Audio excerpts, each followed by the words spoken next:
ఏంటిది వంటింట్లో మంట పెట్టే పనేమైనా చేస్తుందా ఏంటి అని అనుకుంటున్నారా? మీరు భయపడినట్టు జరిగిందండి. మా హస్బెండ్ రీల్స్ చూస్తే ఖాళీగా కూర్చోరు కదా! ఏదో ఒకటి చేయమని అలా పంపిస్తూ ఉంటారు. పోనీలే ఎలానో ఖాళీనే కదా ఉన్నానని చెప్పి చేద్దామని ఫిక్స్ అయ్యాను. ఇవాళైతే కేక్ చేస్తున్నాను.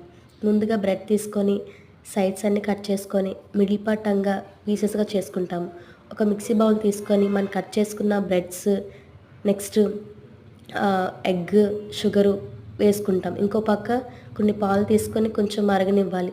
అవి కొంచెం గోరువెచ్చగా అయిన తర్వాత మనం తీసుకున్న మిశ్రమంలో కొంచెం మిల్క్ కూడా వేసుకోవాలి. అవి మొత్తం మిక్సీ పట్టిన తర్వాత మరీ థిన్ కాకుండా, మరీ థిక్ కాకుండా కొంచెం మీడియంలో ఫీజిబుల్‌గా ఉండేలాగా కొంచెం మనం మిక్సీ పట్టాలండి.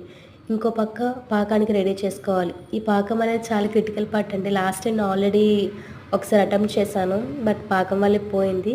మరీ దగ్గరగా కాకుండా, మరీ పలచగా కాకుండా ఉండేలా చూసుకోవాలి.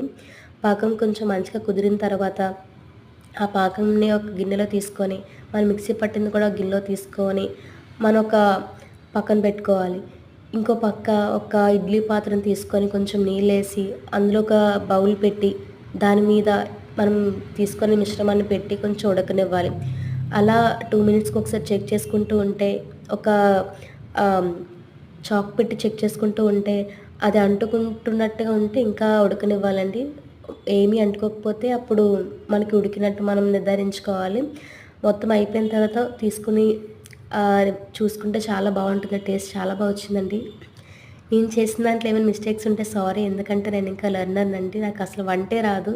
కానీ పెళ్ళైన తర్వాత తప్పక నేర్చుకొని చేయాల్సొస్తుంది.